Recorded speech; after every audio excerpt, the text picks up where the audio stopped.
Em còn thơ ngây.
Tắm thôi, tại vì là 6 giờ rồi.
thành vào tháng năm tới.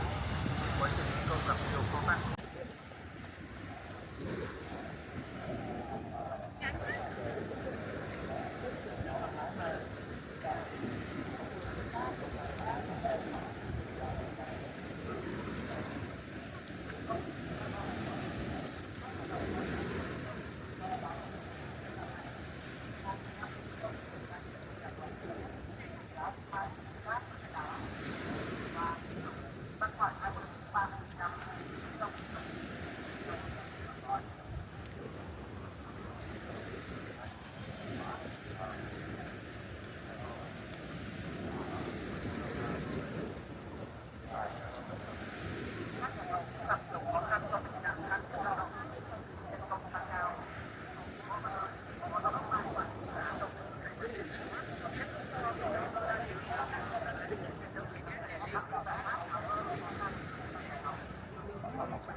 Chàng nhưng mà thấy bạn cá một cái mãi nó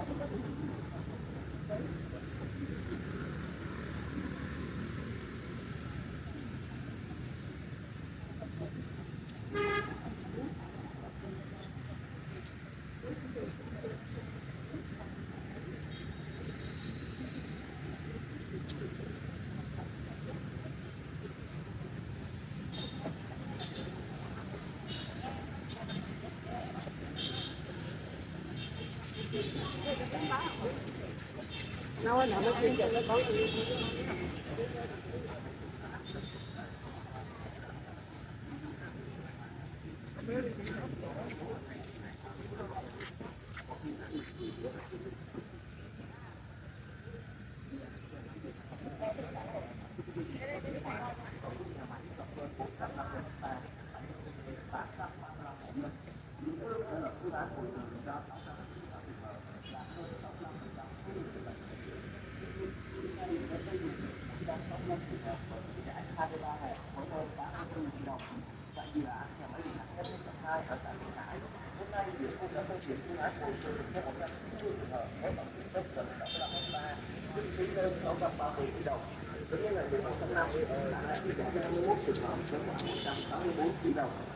đồng thời tiếp tục khẳng định và lập phương án bồi thường tiến hành các trường hợp còn lại tiến độ vẫn chịu áp lực lớn, nguyên nhân cũng là do tư cán bộ có chuyên môn.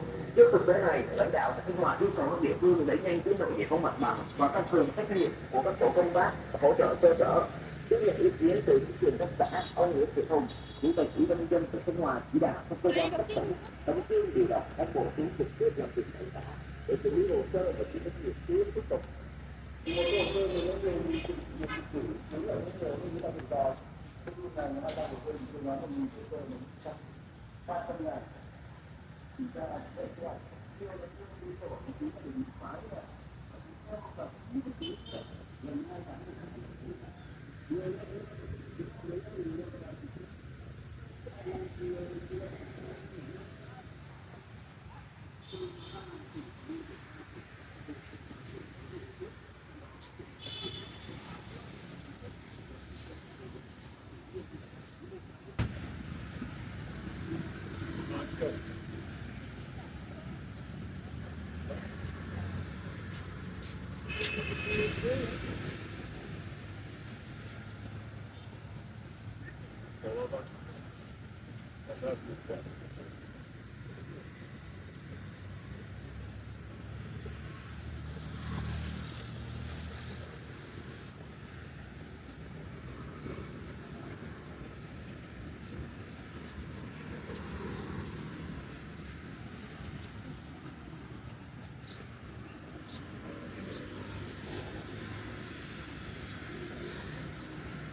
có các hoạt động là thú vị. Lễ hội làng Duy Nỗ không chỉ là hoạt động văn hóa cộng đồng mà còn góp phần giáo dục truyền thống yêu nước, lòng tự hào dân tộc, đặc biệt đối với thế hệ trẻ, qua đó lan tỏa việc học tập và làm theo tư tưởng đạo đức phong cách Hồ Chí Minh trong đời sống xã hội. Ông Phan Thanh Hải, giám đốc Sở Văn hóa và Thể thao thành phố Huế cho biết, đến với lễ hội lần này, bà con, du khách và nhân dân không chỉ được sống và không gian truyền thống, đặc biệt là quê Huế, có văn hóa tinh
tay xa.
Anh thức tha màu áo trắng tinh mới có em nào em còn thơ ngây bước trên con đường quen thuộc tới trường. Thế nhưng bây giờ em đã lớn và đáng yêu, đáng yêu, đáng yêu. Tình như thơ bước chân.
Em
rất là chỉ là mất con thôi.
để rồi một mai khi ta lìa xa những quên không lo lắng không buồn kẻ thù tin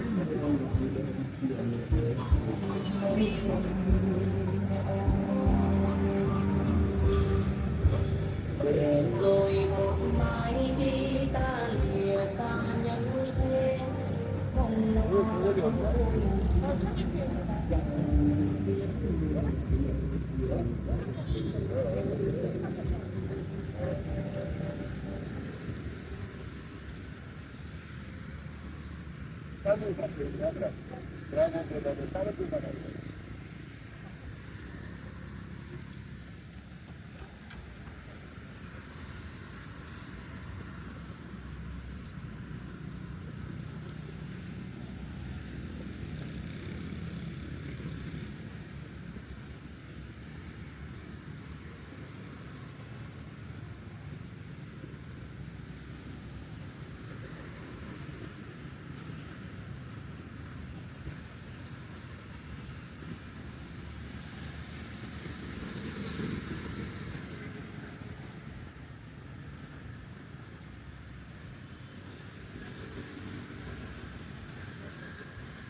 I started just clutching uncontrollably, sobbing.